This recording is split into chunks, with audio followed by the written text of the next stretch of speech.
نور المنازل يا محمد يا من خلق من نور ربي الله يا من سميت بالعيون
نور المنازل يا محمد يا من خلق من نور ربي الله يا من سميت بالعيون اللهم صل وسلم وبارك عليه وعلى Al-Habib Abdurrahman bin Kamil Asgaf yang kami hormati, yang kita muliakan, Al-Ustaz Ahmad bin Muhtar Hanafi yang kita muliakan, Al-Habib Syekhan bin Ahmad Albar yang kami hormati, Ketua DNI Habib Mohsin bin Syekh Abu Bakar yang kami muliakan, kami hormati Bapak Babinsa Kelurahan Bastion Karachi Bapak Hussein, serta para asatidah, para alim ulama dan para orang-orang tua yang hadir di sini yang tidak dapat saya sebutkan namanya satu persatu, tetapi tentunya tidak mengurangi rasa hormat kami. Puji dan syukur marilah kita panjatkan kepada Allah Subhanahu wa taala atas segala rahmat, hidayah serta taufik yang telah diberikan kepada kita. Tak lupa pula salawat serta salam kepada junjungan kita Rasulullah sallallahu alaihi wasallam beserta keluarga dan para sahabatnya. Para jamaah sekalian yang dirahmati oleh Allah Subhanahu wa taala, alhamdulillah tadi sama-sama kita telah mengikuti pembacaan Maulid oleh adik-adik kita daripada para santri Pondok Pesantren Al-Khairat Sasa yang diasuh oleh Habib Abdurrahman bin Kamil Asgaf. Para jamaah sekalian, bapak-bapak, ibu-ibu sekalian yang dirahmati oleh Allah Subhanahu wa taala, agar kita lebih memahami tentang hikmah daripada perayaan Maulid Nabi sallallahu alaihi wasallam, marilah kita ikuti mau'izah hasanah yang akan disampaikan oleh yang pertama yang kita muliakan, ad-da'i ilallah Al-Ustaz Ahmad bin Muhtar Hanafi. Kepada beliau dengan penuh hormat kami persilahkan.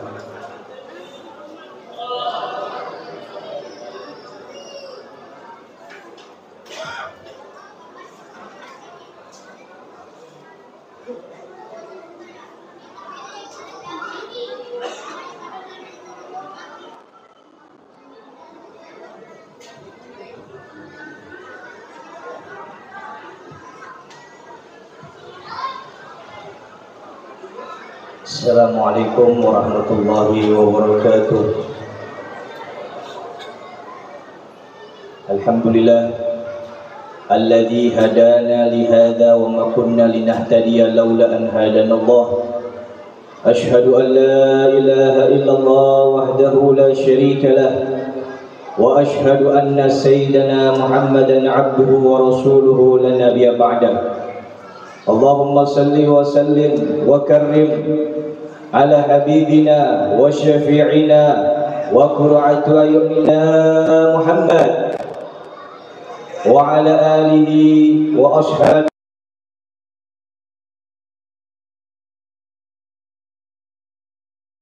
علم لنا إلا ما علمتنا إنك أنت عليم حكيم.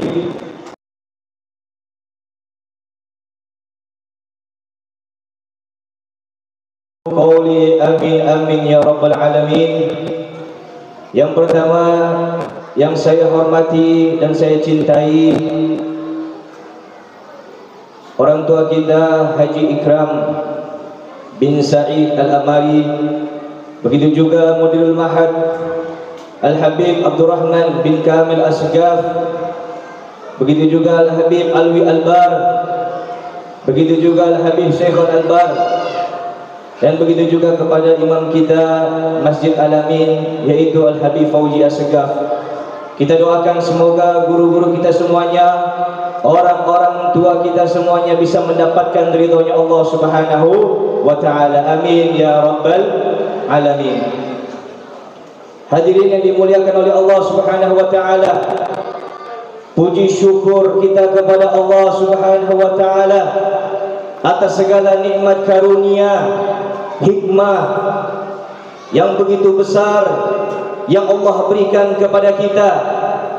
Di selain daripada nikmat iman, nikmat Islam, nikmat hidayah, masih banyak lagi nikmat-nikmat yang harus kita syukuri.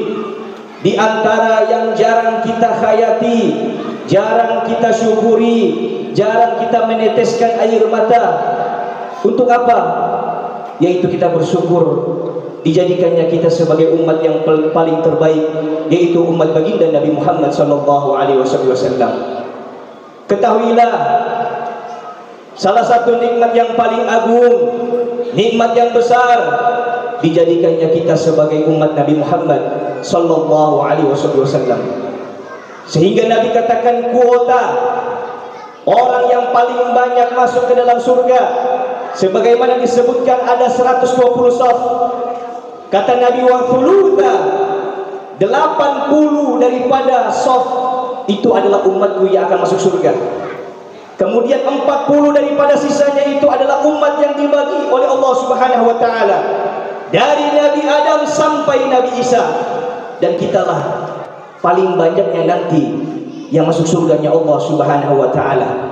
Bahkan hadirin disebutkan para malaikat pernah berkata, wa ajaban kaifa la ajab li ummamis sabiqah mimman najah kaifa najah.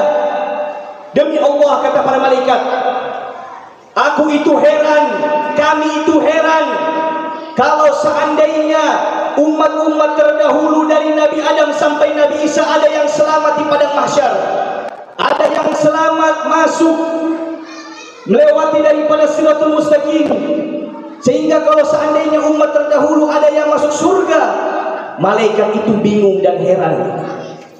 Tetapi wa ajaban kaifa ajab li ummati Ahmad mimman halak kaifa halak.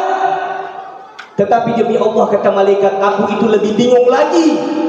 Sungguh mengherankan bagi kami kalau seandainya umat Nabi Muhammad ada yang tidak selamat di padang mahsyar, ada yang tidak selamat ketika melewati siratul mustaqim, bahkan sampai ada yang masuk ke dalam neraka. Waqad haju ni'matul uzma wa izzatul kubra. Padahal mereka itu sudah memiliki salah satu nikmat yang paling besar, nikmat yang paling agung. Siapa itu? Yaitu nikmatnya kita dijadikannya sebagai umat Nabi Muhammad. Dijadikan nikmat yang paling besar adalah Nabi kita, adalah baginda Nabi Muhammad sallallahu alaihi wasallam.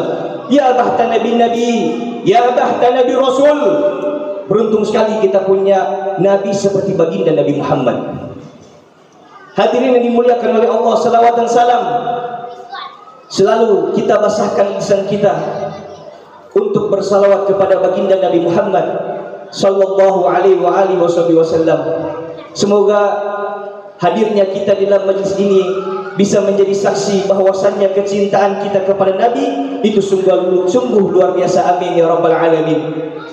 Hadirin yang dimuliakan oleh Allah Subhanahu wa ta'ala, mencintai orang saleh, mencintai Nabi, mencintai sahabat Nabi merupakan sarana takarrub, sarana untuk kita mendekatkan diri kita kepada Allah Subhanahu wa taala.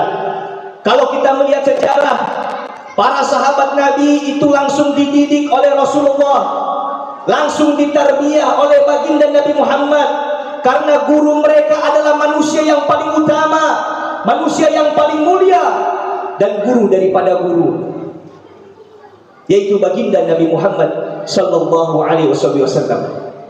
Bahkan Allah Subhanahu wa taala memuji para sahabat Nabi, yang mana Allah katakan wasabiqunal awwaluna minal muhajirin wal ansar walladzina taba'uhum bi ihsan radhiyallahu anhum wa radu'an a'adda lahum jannatin tajri tahtaha al-anhar khalidina fiha abada dzalikal fawzul 'adzim.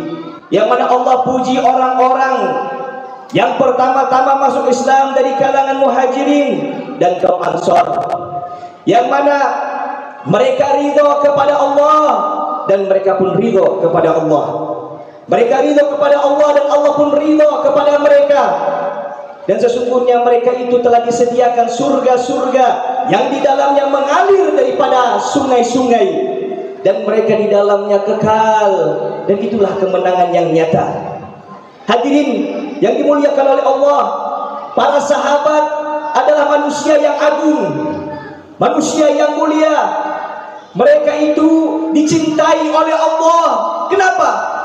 Karena Allah mencintai mereka dan Nabi Muhammad mencintai mereka, sehingga kecintaan mereka kepada Nabi Muhammad sallallahu alaihi wasallam itu melebihi daripada apapun. Sehingga Nabi sallallahu alaihi wasallam pernah berkata, "Al-mar'u ma'a man ahab." Orang itu akan bersama dengan orang yang dicintai. Sehingga para sahabat, orang yang paling mereka cintai adalah baginda Nabi Muhammad. Sehingga pernah Sayyidina Umar bin Khattab radhiyallahu anhu pernah mengatakan, "Ya Rasulullah, sesungguhnya engkau adalah manusia yang paling aku cintai dari segala sesuatu, kecuali dari diriku." Kemudian Rasul sallallahu alaihi wasallam berkata, "Wahai Umar, sesungguhnya keimananmu belum sempurna sampai engkau jadikan aku lebih engkau cintai dari apapun." Akhirnya setelah itu Sayyidina Umar berkata, "Wahai Rasulullah, demi Allah, sesungguhnya sekarang engkau lebih aku cintai dari apapun, bahkan diriku sendiri." Hadirin yang dimuliakan oleh Allah Subhanahu wa taala. Kemudian kalau kita melihat di dalam sejarah yang begitu panjang terjadinya sampai sekarang, begitu banyak sejarah-sejarah yang tercatat, kita bisa mengenal Allah, kita bisa mengenal Nabi Muhammad, kita bisa mengenal syariat. Itu semuanya salah satu berkat daripada para sahabat Nabi Muhammad sallallahu alaihi wasallam. Perjuangan sahabat itu sungguh luar biasa. Kalau kita melihat sejarah, bagaimana Nabi sallallahu alaihi wasallam ketika diutus oleh Allah di tahun 40, kemudian Nabi diperintahkan oleh Allah berdakwah secara sirriyah selama 3 tahun. Kemudian ketika masuk umurnya Nabi ke-44 atau di tahun ke-4 kenabian, Nabi diperintahkan oleh Allah Subhanahu wa taala untuk berdakwah secara jahriyah, secara terang-terangan, sehingga di saat inilah, momen inilah, fase inilah Nabi sallallahu alaihi wasallam mendapatkan banyak daripada cacian. Sahabat Nabi banyak disiksa, banyak dipukuli, bahkan mereka itu sampai darah mereka korbankan, jiwa mereka korbankan, darah mereka, keringat mereka, semua mereka korbankan untuk Allah dan Rasulnya. Bahkan mereka rela mati untuk Allah dan Nabi Muhammad sallallahu alaihi wasallam. Hadirin, kalau kita melihat sejarah Nabi, di antara para sahabat-sahabat Rasulullah yang mendapatkan ujian yang sangat berat, sehingga kalau kita membaca sejarahnya Rasulullah, khususnya di antara sejarah para sahabat, kita akan meneteskan air mata. Betapa perjuangannya mereka itu sungguh luar biasa. Di antaranya ada salah satu sahabat yang bernama Suhaib bin Sinan. Beliau itu pernah disiksa, dipukuli, sampai-sampai beliau itu lupa ingatan. Pernahkah kita dipukul sampai lupa ingatan? Begitu juga sahabat Bilal bin Rabah, seorang maula abdi, hamba saya, yang dimiliki oleh Umayyah bin Khalaf al-Jumahi. Beliau pernah itu disiksa, diikat badannya, kemudian ditarik oleh anak-anak keliling kota Mekah. Sehingga pernah beliau itu dilepaskan, ditaruh di api, di salah satu pasir yang sangat panas di siang hari. Kemudian batu itu ditinggikan oleh Umayyah bin Khalaf. Sehingga Umayyah bin Khalaf mengatakan, "Wahai Bilal, aku akan melepaskanmu sampai kamu mencaci Muhammad, sampai kamu murtad dari agamanya, maka aku akan melepaskanmu." Apa kata Bilal bin Rabah? Ahadun ahad, Allah Maha Esa, Allah Maha Esa. Itulah Bilal bin Rabah.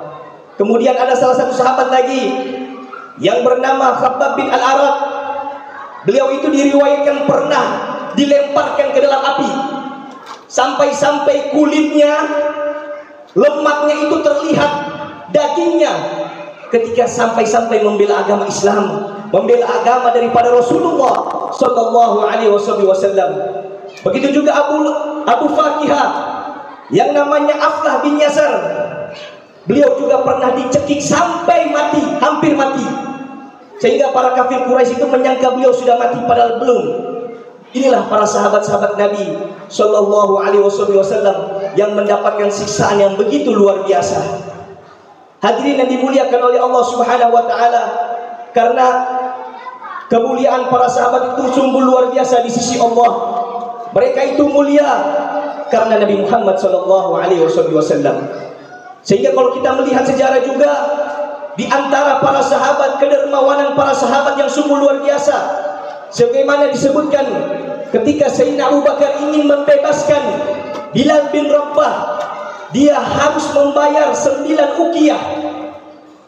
Sehingga ketika dia membayarkan ke Umayyah bin Khalaf 9 uqiyah, kalau di total sekarang itu bisa 250 gram emas. Jadi satu nyawa Bilal bin Rabah dibayar oleh Abu Bakar As-Siddiq sekitar 250 juta rupiah. Sehingga ketika Umayyah bin Khalaf, "Wahai Abu Bakar, mengapa engkau sampai begitunya menyelamatkan seorang budak seperti Bilal bin Rabah?" Apa kata Sayyidina Abu Bakar? "Demi Allah, kalau seandainya engkau suruh saya bayar 10 kali lipat, maka saya akan bayar." Kemudian kalau kita melihat Sayyidina Utsman bin Affan radhiyallahu anhu, menantunya Rasulullah, itu beliau menginfakkan uangnya itu pertama ketika Nabi sallallahu alaihi wasallam menganjurkan kepada para sahabatnya untuk berinfak di jalan Allah. Itu Sayyidina Utsman bin Affan memberikan 1000 dinar. Kalau di total 1000 dinar di zaman dulu, di total sekarang itu 2,1 M. Beserta 940 kuda beserta perlengkapan perangnya. Seperti kita tahu, kuda Arab itu sangat mahal. Di zaman sekarang Arabian horse itu kalau di total sekarang harganya 1 M. Di total saja 940 dikalikan 1 M berapa? Begitu juga 60 onta beserta daripada perlengkapannya. Sehingga ketika semuanya diberikan kepada Nabi, Nabi memuji Sayyidina Utsman bin Affan. Tapi Sayyidina Utsman belum puas. Beliau balik ke rumahnya, beliau ambil 10.000 dinar. Beliau kembali kepada Nabi Muhammad, beliau berikan 10.000 dinar. Jadi total 21 M. Beliau infakkan di jalan Allah Subhanahu wa taala. Itu Sayyidina Utsman bin Affan. Begitu juga sebagaimana yang kita ketahui Abdurrahman bin Auf. Beliau menginfakkan di jalan Allah Subhanahu wa taala 40.000 dinar. Kalau di total sekitar 84 M. Beserta 500 kuda dan 500 onta. Begitu juga disebutkan oleh Imam Tabrani, ada salah satu sahabat yang bernama Hikam yang mana beliau menginfakkan di jalan Allah Subhanahu wa taala sebanyak 60.000 dinar. Kalau di total rupiahkan sekitar 126 M yang mana beliau infakkan di jalan Allah Subhanahu wa taala. Inilah para sahabat-sahabat Nabi yang mereka itu tidak takut miskin. Mereka membantu daripada perjalanan Rasulullah untuk menyebarkan agama Islam. Sehingga kita tahu agama sekarang, kita tahu Allah Subhanahu wa taala itu semuanya berkat Nabi Muhammad dan para sahabatnya. Makanya Allah bilang, makanya Nabi Muhammad SAW pernah bersabda, khairun nas qarni, sesungguhnya orang yang paling terbaik itu adalah orang yang hidup di zamanku. Tsummal ladzina yalunahum, tsummal ladzina yalunahum. Kemudian orang setelah mereka, kemudian setelah orang-orang mereka. Kemudian sahabat Nabi Muhammad SAW adalah orang mulia, sehingga Nabi melarang kita untuk membicarakan kejelekan para sahabat, mencaci para sahabat, sampai Nabi katakan la tasubbu ashabi, la tasubbu ashabi. Jangan sampai kalian itu mencaci para sahabatku. Jangan sampai kalian mencaci para sahabatku. Kalau seandainya kita menginfakkan uang kita sebanyak gunung Uhud untuk menandingi kebaikannya para sahabat, satu mud pun tidak akan bisa. Itulah para sahabat Nabi SAW. Maka hadirin yang dimuliakan oleh Allah Subhanahu wa taala, kemuliaan para sahabat ini tentu mereka berteman bersahabat dengan Rasulullah SAW dengan memiliki hubungan yang sangat baik. Nabi sangat mencintai para sahabat, dan Nabi juga tidak pernah memilah-milih sahabat, mau dia orangnya hitam, mau dia sukunya paling rendah, itu Nabi tidak pernah melihat itu, saudara. Nabi selalu, setiap orang yang dia itu adalah umat Islam, Nabi sangat mencintai mereka. Sehingga disebutkan ada salah satu sahabat Nabi Muhammad SAW yang terakhir, beliau bernama Julaibib. Yang mana Julaibib ini adalah seorang yang tidak mempunyai orang tua.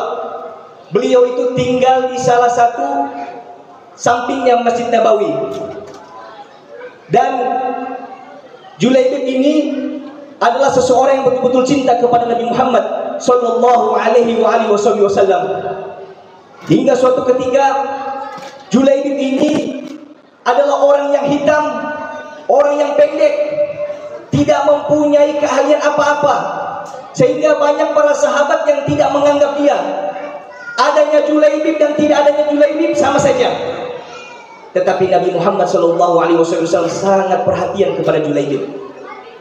Perhatiannya Rasulullah kepada Julaibib itu luar biasa, sehingga pernah disebutkan Rasulullah pernah bertanya kepada Julaibib, wahai Julaibib, tidakkah engkau menikah? Apa kata Julaibib, ya Rasulullah, apakah ada orang yang mau menikah dengan saya? Saya ini fakir, miskin, banyak kelemahannya.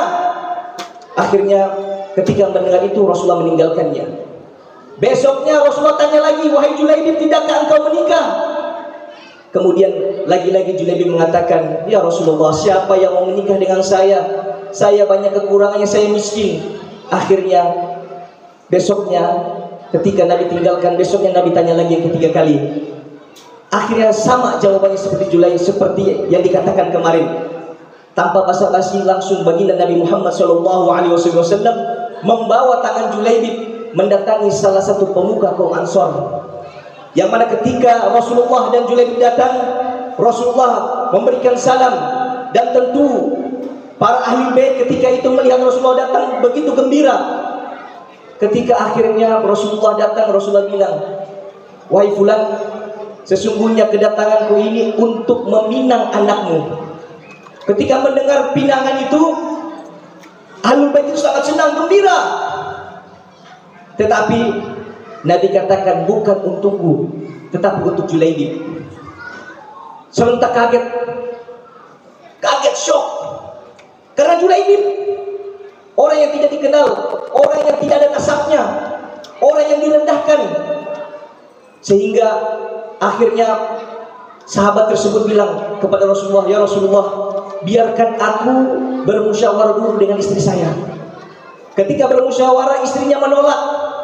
Bagaimana mungkin anak kita nikah sama Julaibib, orang yang tidak bernasab, miskin dan sebagainya. Akhirnya di balik tirai ada seorang wanita solehah, anak mereka, yang membacakan ayat wa makana lil mu'minin wala mu'minatin idza qadallahu wa rasuluhu amran ay yakuna lahumul khiyaratu min amrihim wa may ya'sillaha wa rasulahu faqad dhalla dhalalan mubina. Tidaklah seorang laki-laki yang beriman dan perempuan yang beriman, ketika Allah dan Rasulnya telah menetapkan sesuatu kepada mereka, maka mereka akan ada pilihan bagi mereka. Dan barang siapa yang bermaksiat kepada Allah dan Rasulnya, maka sungguh dia akan tersesat dengan kesesatan yang nyata. Akhirnya setelah mendengar itu, barulah orang tua daripada wanita itu mengizinkan Julaibib untuk menikah dengan anak mereka. Sehingga hadir yang dimuliakan oleh Allah Subhanahu wa taala, pernah suatu ketika disebutkan di dalam kitab Imam Muslim, anna Nabi sallallahu alaihi wasallam kana fi makhzan lahu fa afallahu alaihi wa qala li ashabihi hal tafkiruna min ahadin. Pernah suatu ketika Rasulullah sallallahu alaihi wasallam ikut perang, dan ternyata Julaibib pun ikut perang. Ketika ikut perang, ternyata Julaibib meninggal dunia, syahid, mati dalam keadaan perang. Sehingga ketika selesai perang, itu Rasulullah bertanya kepada para sahabatnya, hal tafkiruna min ahadin, apakah ada di salah seorang di antara kalian yang kehilangan seseorang? Itu para sahabat mengatakan, na'am, fulana wa fulana wa fulana. Mereka tidak menyebutkan Julaibib karena mereka menganggap Julaibib itu tidak ada. Mereka merendahkan daripada Julaibib. Kemudian Nabi katakan lagi, hal tafkiruna min ahadin, apakah ada di antara kalian yang kehilangan seseorang? Lagi-lagi mereka tidak menyebut nama Julaibib. Kemudian yang terakhir Nabi katakan, lakinni afkidu Julaibiban, sesungguhnya aku kehilangan seorang Julaibib. Nabi menangis, Nabi sedih, Nabi perhatian kepada Julaibib. Walaupun seorang yang tidak bernasab, seseorang yang hitam daripada kulitnya, tetapi Nabi Muhammad sangat mencintai dia, sangat merindukan dia, sampai Nabi memerintahkan cari dia. Mana Julaibib? Akhirnya ditemukan jasadnya Julaibib. Nabi katakan, ya Allah, hadza minni wa anna minhu. Ya Allah, sesungguhnya aku ini adalah bagian dirinya dan diriku adalah bagian darinya. Itulah hadir yang dimuliakan oleh Allah Subhanahu wa taala. Maka harus kita tanamkan kecintaan kita, diri kita kepada para sahabat Nabi Muhammad sallallahu alaihi wasallam. Karena pertanyaannya, kita ini siapa? Kadang-kadang kita mencaci para sahabat, padahal kita ini tidak pernah berkontribusi untuk agama Islam ini. Tetapi para sahabat, darah, keringat, tenaga yang mereka keluar untuk baginda Nabi Muhammad sallallahu alaihi wasallam. Semoga Allah Subhanahu wa taala menerima segala amal-amal kita dan memasukkan kita ke dalam surga. Amin amin rabbal alamin. Wassalamualaikum warahmatullahi wabarakatuh.